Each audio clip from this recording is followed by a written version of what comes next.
Saya juga pernah mengalami kebingungan bertahun-tahun, bahkan belasan tahun. Saya belajar bahasa Arab gak ngerti. Saya belajar kamus bahasa Arab gak ngerti. Ternyata begitu diterjemahkan pakai bahasa kamus malah semakin gak ngerti. Tapi begitu kita bertemu dengan seorang guru, mengalami apa yang dialami oleh para rasul, para nabi, pengalaman itu mengantarkan kita untuk bisa memahami. Ternyata semua rahasia Quran terbuka sejelas-jelasnya.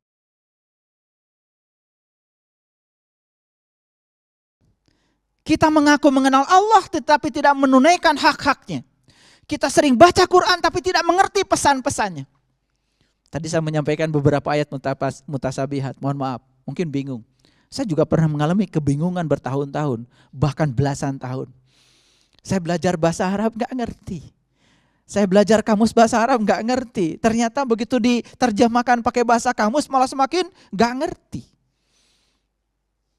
Tapi begitu kita bertemu dengan seorang guru, mengalami apa yang dialami oleh para rasul, para nabi, pengalaman itu mengantarkan kita untuk bisa memahami. Ternyata semua rahasia Quran terbuka sejelas-jelasnya. Tetapi bukan untuk diceramahkan, karena rahasia itu tidak bisa diceramahkan. Yang saya ceramahkan pun sekarang hanya kulit luar, metodenya, tapi isinya tidak mungkin saya ceramahkan. Karena semua yang saya rasakan tidak mungkin saya sampaikan dengan kata-kata, karena rasa terbebas dari kata-kata. Jadi kalau kalian ingin merasakan, ya sudah, menceburkan diri untuk merasakan. Jangan meminta saya untuk menjelaskan. Makanya di Quran dikatakan, jangan sekali-kali kamu menanyakan sesuatu yang jika diterangkan, kamu akan sulit. Itu pesan dari Quran surat Al-Maidah. Jangan sekali-kali kamu menanyakan sesuatu yang jika diterangkan, kamu akan sulit. Karena apa?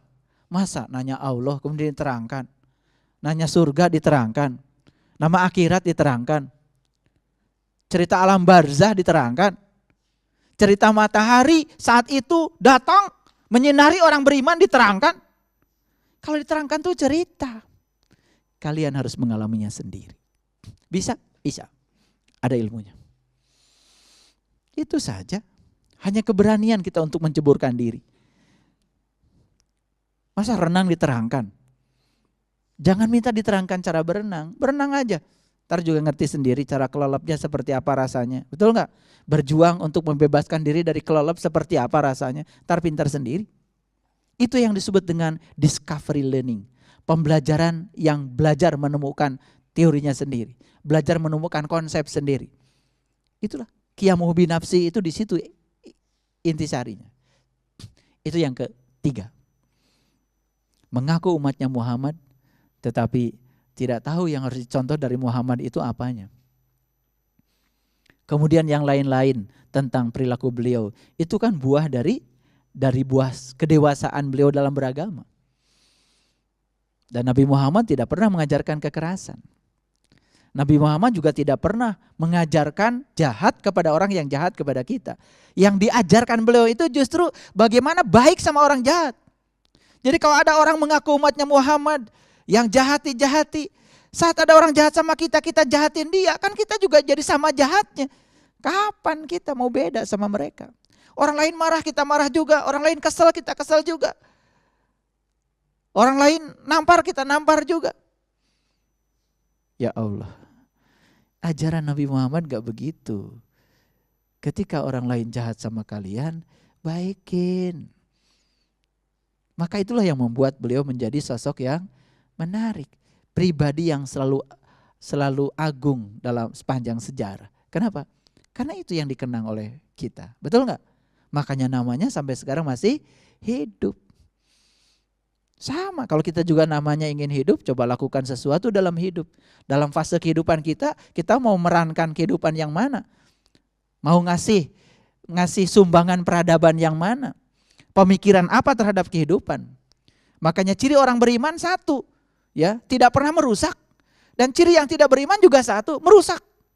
Coba baca Quran surat Al-Baqarah.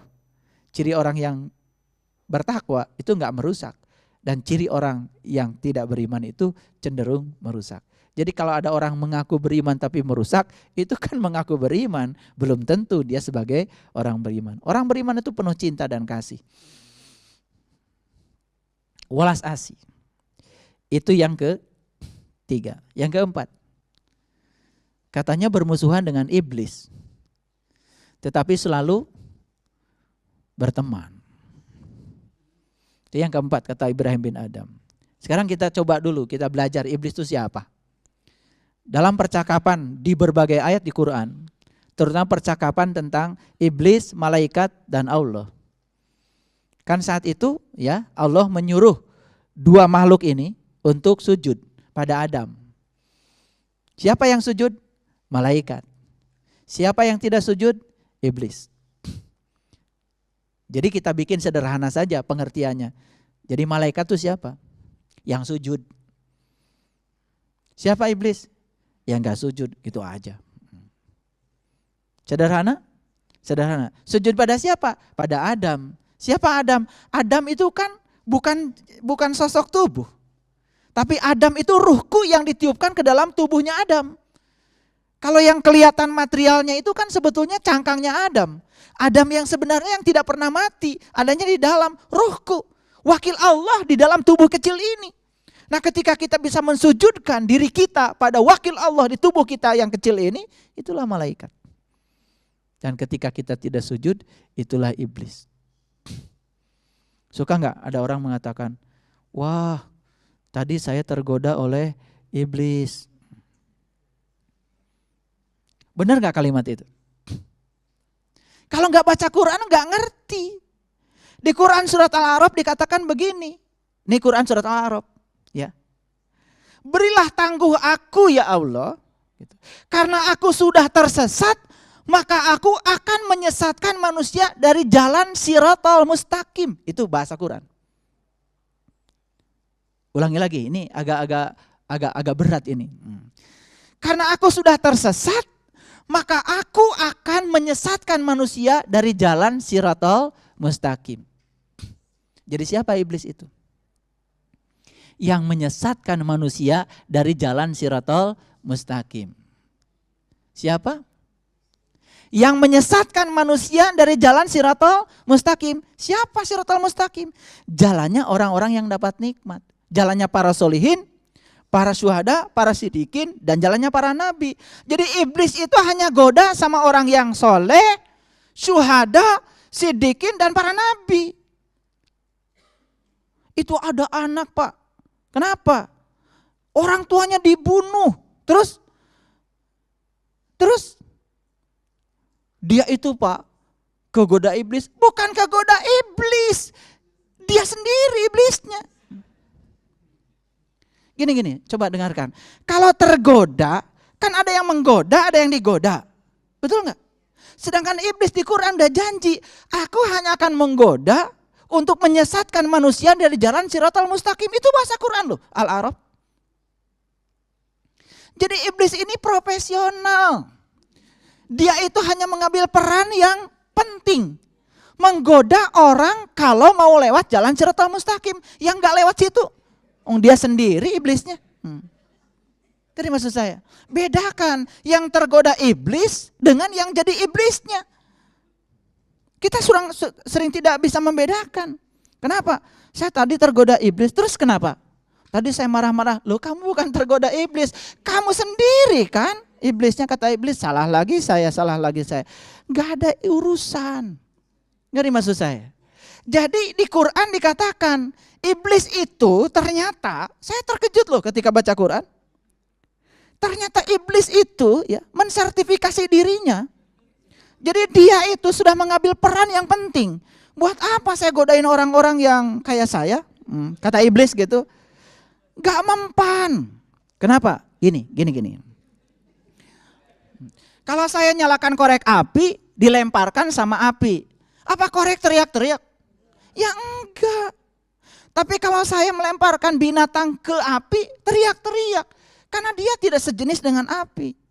Jadi yang tidak sejenis ketika disatukan pasti teriak. Yang sejenis satukan biasa aja. Ngerti maksud saya? Iya. Kata iblis, dia melakukan itu bukan digoda oleh aku. Kenapa? Oh aku dengan dia sama.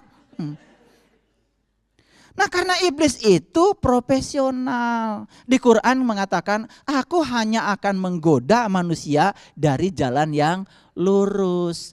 Jadi kalau kalian sudah ada di jalan yang lurus, sudah dapat amal soleh, sudah jadi solihin. Kemudian mencari-cari pembenaran untuk tidak melakukan amalannya. Di situ iblis. Jadi iblis itu baru kelihatan perannya kalau ketemu dengan orang soleh. Kalau ketemu orang salah, dia udah sama dengan dia. Jadi apa kata iblis? Saya tidak menggoda dia kok. Kenapa? Loh dia dengan saya tuh keluarga. Gitu. Cuman kita nggak ngerti. Makanya kalau cerita iblis kan langsung ngomongin iblis. Padahal di Quran iblis itu spesifik. Dia mengambil tugas yang spesifik. Yang nggak penting-penting nggak diambil. Iblis tuh hanya mengambil yang penting-penting aja. Kenapa? Dia juga ingin eksis kan. Ya. Buat apa kata iblis saya goda-godain orang yang sama dengan saya? Betul nggak? Saya akan godain orang yang baru ada perannya. Makanya yang digoda tuh para solihin, para syuhada, para sidikin, para nabi. Itu yang digoda. Di luar itu kata iblis sama. Sama dengan saya. Itu yang keempat. Yang kelima. Dia mengaku ahli surga. Tapi yang dikumpulkan itu bahan-bahan neraka. Nah sekarang kalau ditanya surga. Di dalam Quran tuh gak ada surga. Sekali lagi saya ingin katakan di Quran gak ada surga. Di Quran tuh adanya jannah. Surga bukan bahasa Quran. Jannah itu taman. Tapi saat Nabi Muhammad ditanya, ya Rasulullah, ketika ditanya malaikat Jibril, apa yang dimaksud dengan surga? Jawaban Rasulullah sederhana. Surga adalah tempat ganti buat mereka yang membebaskan keterikatan pada selain Tuhan. Jadi surga itu adalah sebuah kenikmatan saat kita membebaskan diri dari kemelekatan pada selain Tuhan. Kan sederhana, kalau gitu neraka apa? Neraka adalah tempat ganti yang diciptakan kita sendiri saat kita melekatkan dengan yang selain Tuhan. Bebas dari yang selain Tuhan surga, melekat kepada yang selain Tuhan neraka. Itu aja definisi surga dan neraka. Siapa yang membuat surga dan neraka? Kita sendiri. Mau melekat atau tidak kan urusan kita. Makanya coba perhatikan, yang jaga surga kan malaikat Ridwan. Ridwan itu artinya ridho. Yang jaga neraka kan malaikat Malik. Malik, milik. Milik itu ego, kepunyaan. Coba, ini punya saya, ini hasil saya, ini punya saya, ini hasil saya paling hebat, saya paling top, saya paling kuat. Orang-orang kayak gitu kan takut. Atribut yang dia kumpulkan takut lepas. Kan dia sudah melekatkan diri yang selain Tuhan. Apa itu ujung-ujungnya jadi apa? Kan jadi neraka bagi dia. Ini saya kasih tahu. Dulu kan kita nggak punya rumah. Terus berjuang toh? Susah gak waktu berjuang cari rumah? Susah ya, udah ngeredit 20 tahun gak lunas-lunas. Setelah punya rumah, damai apa susah? Tetap susah. Apa sih susahnya? Gimana caranya supaya rumah ini tetap milik kita? Betul gak? Jika perlu punya 2, jika perlu punya 3. Kan itu kalau gak cerdas. Sama seperti orang belum punya mobil, saat gak punya mobil susah. Begitu udah beli mobil tambah susah. Kegores dikit aja gak tidur 3 hari 3 malam. Betul gak? Iya. Tiap hari dilap aja mobil, kapan dipakainya? Susah dia. Begitu masuk ke mall, orang lain jalan-jalan, lihat baju bagus. Sebentar-sebentar dia ke parkiran. Sebentar-bentar dia ke parkiran. Betul gak? Iya, karena apa? Karena tidak bisa melepaskan. Akibatnya apa? Dia terikat. Neraka bukan itu? Neraka. Jadi neraka itu sebenarnya sederhana, bisa dilihat. Lihat orang-orang yang sangat takut kehilangan dengan sesuatu yang dia sebut miliknya dia. Dan dia sebetulnya menjadi susah. Dan itulah neraka. Makanya banyak orang yang tinggal di neraka tapi gak sadar kalau dia sedang tinggal di situ. Karena dia pikir neraka tuh nanti. Yes, nanti ada. Tapi yang kecil-kecilan kan latihannya dari sekarang. Sudah ada. Makanya suka aneh kalau ditanya, neraka itu pengap, gelap? Iya Pak, neraka itu pengap, gelap. Di neraka ada api? Iya Pak, ada api. Kan bingung kita. Katanya pengap, gelap, malah ada api. Kita kalau pengap gelap cari api, betul nggak? Kan berlawanan. Itu kan bahasa simbolik. Segala sesuatu yang menyusahkan dan menderitakan kita, gara-gara kita terlalu melekat padanya, itulah neraka. Makanya malaikat dijaga oleh malaikat Malik. Malik itu milik. Ini punya saya, ini hasil saya, ini kerja saya, wah semuanya saya. Lihat orang yang kayak gitu. Pelitnya auzubillah. Boro-boro nyumbang ke orang. Untuk dirinya sendiri aja pelitnya luar biasa. Iya, mau makan sehat aja kan sayang. Iya. Dia kalau beli ikan asin itu pakai kapas, ya, pakai kapas kemudian dipepes, dan kapasnya nggak dibuka, dicocol aja luarnya dulu, ya. Nanti kalau kapasnya udah mudar itu baru masuk ke bagian dalamnya. Kalau belum sebulan tuh nggak, iya, aneh itu, iya. Makanya banyak orang yang membeli sehat dengan yang membeli harta dengan sehatnya, dan setelah itu kemudian membeli sehat dengan hartanya. Dia punya sehat sekarang, dihabiskan sehat untuk membeli harta. Dan suatu saat harta yang dikumpulkan, dia gunakan untuk membeli sehat, tepat pada saat dia sakit. Kan itu bodoh. Jadi sampai di sini mengerti ya, surga dan neraka. Jadi melekat pada yang selain Tuhan, itu milik. Makanya neraka dijaga malaikat Malik. Kalau surga dijaga oleh malaikat Ridwan. Apa aja Ridwan? Ridho aja, ridho. Dan dia selalu bisa melihat di balik semua yang terjadi pesan apa. Karena ridho gampang melihatnya. Dalam pikiran yang hening dan jernih, segala sesuatu menjadi kelihatan transparan. Tetapi dalam pikiran yang keruh dan bergemuruh, sulit. Makanya lihat, air terjun selalu saja membuat gemuruh. Ada ikan pun gak kelihatan. Tapi air di telaga yang tenang, ikan pun sampai kelihatan. Dasar danau pun kelihatan. Nah, ketika kita masih pakewuh seperti air terjun, segala sesuatu menjadi tidak kelihatan. Saat kita tenang, damai seperti telaga, semuanya menjadi jernih kelihatan. Disitulah pesan-pesan semesta akan mengalir pada diri kita. Dan banyak yang tidak bisa menangkapnya.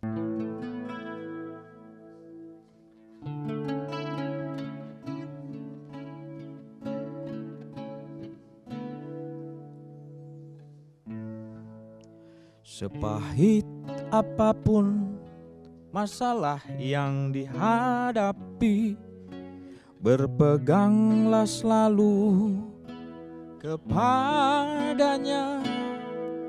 Seperih apapun luka hati yang menganga, eratlah kau genggam tali kasih sayangnya. Air mata yang menetes kan membasuh luka hati. Satu bukti kejujuran untuk selalu dekat dengannya, pancaran cahaya kasihnya.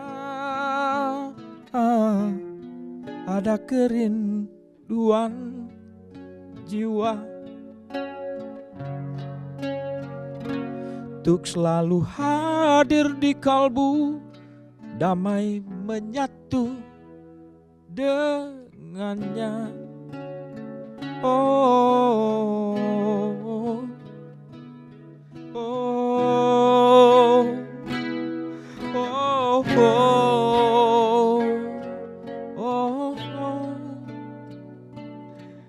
oh,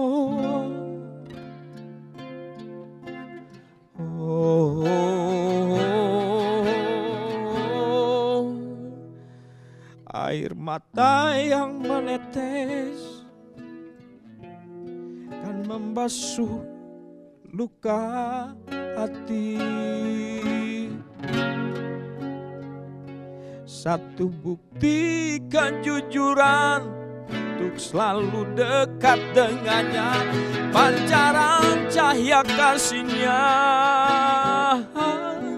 Ada kerinduan jiwa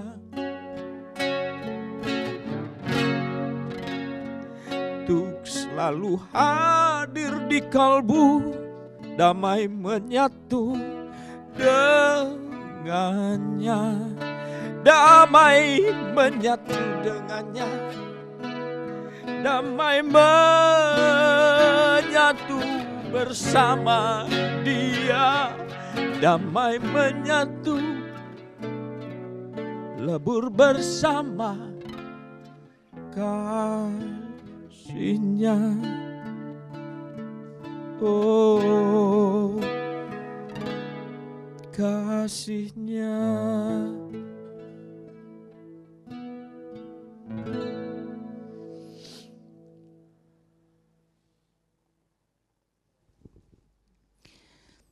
Kegagalan mengundang Allah. Satu, menuhankan Allah, tetapi tidak menunaikan hak-haknya. Gara-gara tidak tahu dan kenal kepada Allah. Dua, sering membaca Al-Quran, tapi tidak mendapatkan petunjuk apapun dari bacaannya. Karena hanya membaca, pesan-pesannya lewat begitu saja. Dan Al-Quran tidak bisa dipahami lewat kemampuan berbahasa Arab saja. Karena Quran itu bahasa Rob, bahasa Tuhan. Satu-satunya cara untuk bisa mengenal bahasa Tuhan tentu saja harus sering-sering menyatu dengan Dia. Tiga, mengaku umatnya Nabi Muhammad, tapi tidak menunaikan sunnahnya. Karena gak mengerti sunnah itu yang mana. Yang mana yang peradaban, mana yang contoh sesungguhnya yang dicontohkan Rasul, ilmu yang dititipkan Allah kepada para Rasul juga tidak mengerti. Jadi semuanya bias. Yang keempat, ya, selalu berperilaku sebagai iblis. Dan menurut bahasa Quran, iblis itu dia yang tidak bersujud. Sujud pada siapa? Sujud pada Adam. Kalau iblis itu sujud pada Adam, berarti mengerti kepentingan Adam. Dan Adam itu kepentingan cuma satu, ingin pulang ke kampung asalnya. Yang kelima, dia mengaku ahli surga, tetapi tidak pernah mengumpulkan bahan-bahan surga. Dia mengaku ahli neraka, dia mengaku bukan ahli neraka, malah dikumpulkan ya bahan-bahan untuk neraka. Dan saya sudah jelaskan, surga itu adalah tempat ganti yang disediakan Tuhan buat mereka yang bebas dari kemelekatan pada yang selain Tuhan. Berarti neraka apa? Neraka adalah melekat pada selain Tuhan. Surga dijaga malaikat Ridwan, neraka dijaga malaikat Malik. Terserah. Sekarang kehidupan kita mau diserahkan pada Ridwan atau pada Malik. Begitu diserahkan pada Malik, ewu pakewu. Kita terus yang mempertahankan sesuatu. Walaupun Allah ingin ngasih yang terbaik, kemudian menarik yang baik, kita tahan. Padahal perubahan itu sesungguhnya apa? Perubahan itu sesungguhnya adalah diambil yang baik untuk diganti yang lebih baik. Saat mau diganti juga kita tidak siap. Karena apa? Disitulah ewuh pakewuh. Kita masih terlalu bergantung pada yang selain daripada Allah itu. Yang ketujuh, dia tahu kematian sebagai sebuah kepastian, tapi tidak pernah menyiapkan diri untuk menyongsong kematian itu. Bagaimana Allah bisa hadir? Di dalam Quran Allah berfirman, "Falaula idza balaghatil hulqum wa antum hina idin tangdurun wa nahnu aqrabu ilai minkum walakin la tubsyirun." Ketika nyawamu sampai di kerongkongan nanti, kamu saat itu harus melihat, kata Allah. Aku lebih dekat padamu, tapi kebanyakan kamu tidak melihat. Membaca ayat itu harusnya menggugah kita. Ya Allah, seandainya nanti aku mati, syakaratul maut sudah di tenggorokanku, aku termasuk yang melihat atau tidak melihat? Jika aku termasuk yang melihat, apa yang harus aku lihat? Kepada siapa aku harus belajar melihat? Dengan mata mana aku melihat? Dan kalau saat itu aku termasuk yang tidak melihat, bagaimana nasibku ya Allah saat perpisahan antara jiwa dan raga ini terjadi? Sang jiwa, ruhku yang kau tiupkan ke dalam diriku, perjalanan selanjutnya kemana? Makanya para leluhur kita di tanah Jawa mengajarkan ilmu mati sak jroning urip. Itu pelajaran Rasulullah. Bahasa Arabnya mut anta qabla mut. Belajar mati selagi kamu hidup.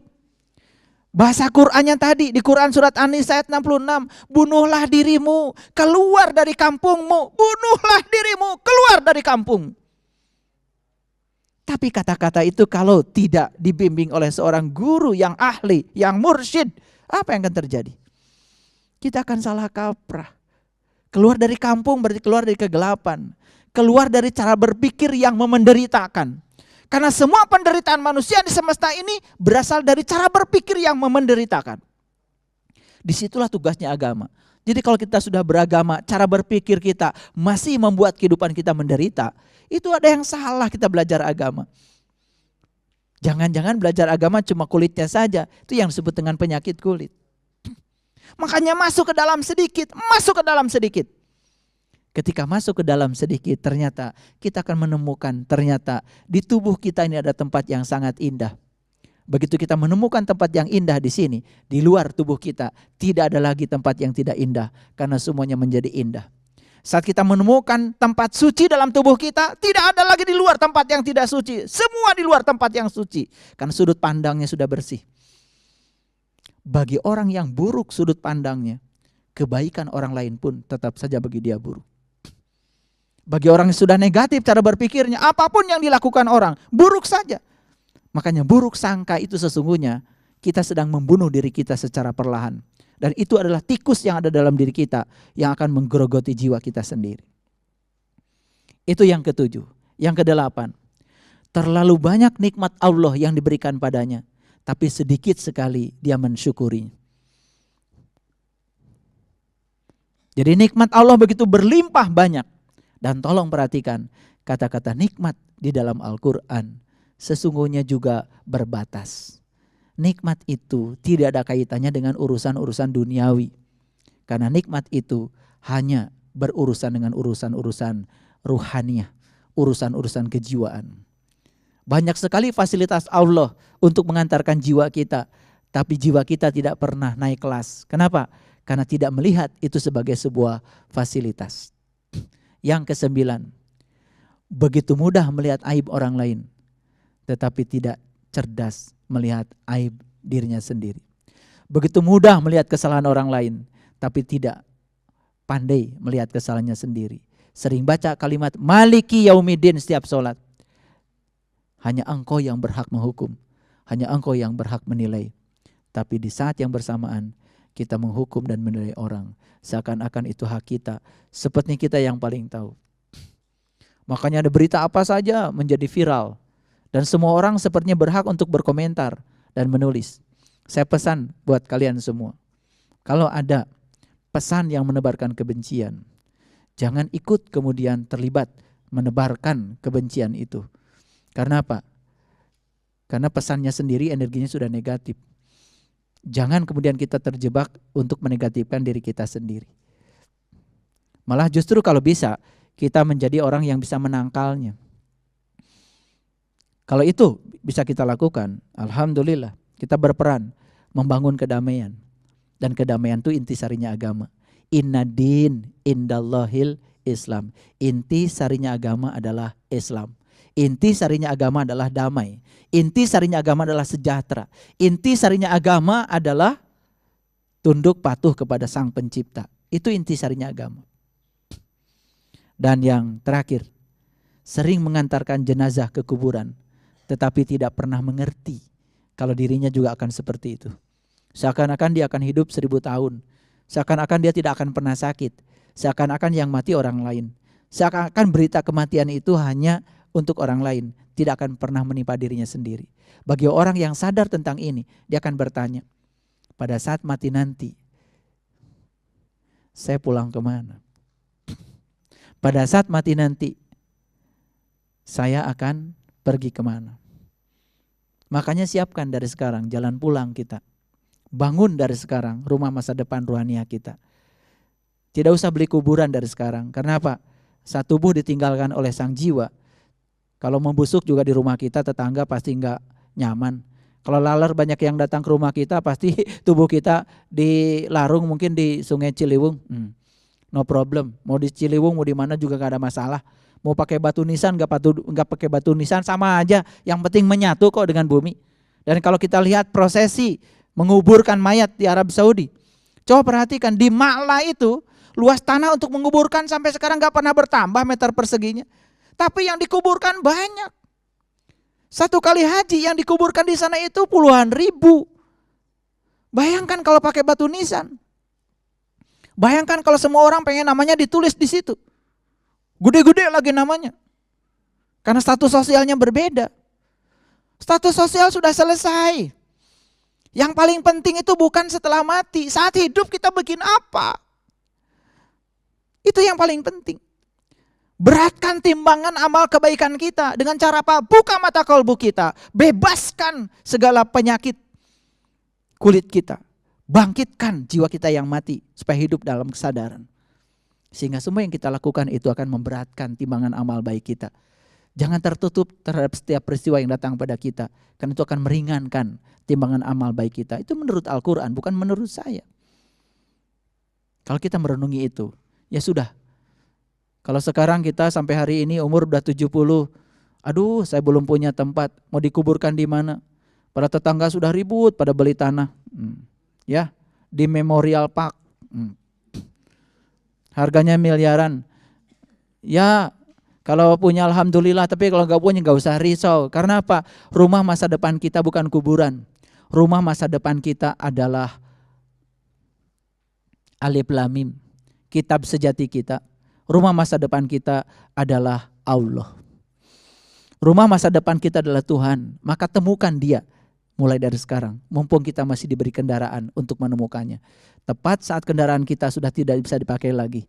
Sang jiwa bingung karena tidak punya kendaraan. Jangan sampai menunggu saat seperti itu. Para sahabatku yang dirahmati oleh Allah, barangkali itulah pesan Ibrahim bin Adam. Yang pertama, jangan sampai kita ini menyebut-nyebut Allah tapi enggak kenal. Bahkan tidak bisa menunaikan hak-haknya. Yang kedua, mari kita mulai memasuki dimensi baru dalam Al-Quran. Jangan cuma puas membaca Al-Quran Arabnya saja. Selama kita tidak dapat pesan apa-apa dari Al-Quran, itu adalah kesia-siaan. Karena Al-Quran adalah petunjuk. Tetapi banyak orang yang mengatakan ini, tetapi kadang-kadang tidak membimbing kita. Insya Allah, apa yang saya katakan, kalau ada yang mau dibimbing, saya akan bimbing bagaimana memahami Quran dengan sebenar-benarnya. Dimulai dari mengalami, memahami, baru meyakini. Yang ketiga, kita umatnya Nabi Muhammad. Mari kita ikuti sunnahnya. Sunnah beliau adalah satu, liman kana yarjullah. Yang keempat, jangan mengikuti iblis. Karena iblis gak pernah sujud pada Adam. Sujudkan diri kita pada Adam agar sekelas dengan malaikat. Yang kelima, surga. Surga adalah tempat ganti yang sediakan Tuhan bagi mereka yang bisa membebaskan diri dari keterikatan pada yang selain Dia. Apa itu neraka? Melekat pada selain Tuhan. Dijaga dengan milik, kepunyaan. Yang ketujuh, kematian adalah pasti. Siapkan dari sekarang. Kedelapan, begitu banyak nikmat dan fasilitas Allah untuk mengantarkan jiwa kita kepada Dia. Mari kita gunakan nikmat itu untuk mengantarkan sang jiwa. Berhenti membicarakan kesalahan orang. Berhenti menilai aib-aib orang. Mari kita sibukkan untuk menilai kesalahan kita sendiri. Suatu saat kalau mengantarkan jenazah ke kuburan, baca pesan apa yang kita bisa ambil darinya. Shadaqallahul adzim. Barakallahu liwalakum. Assalamualaikum warahmatullahi wabarakatuh.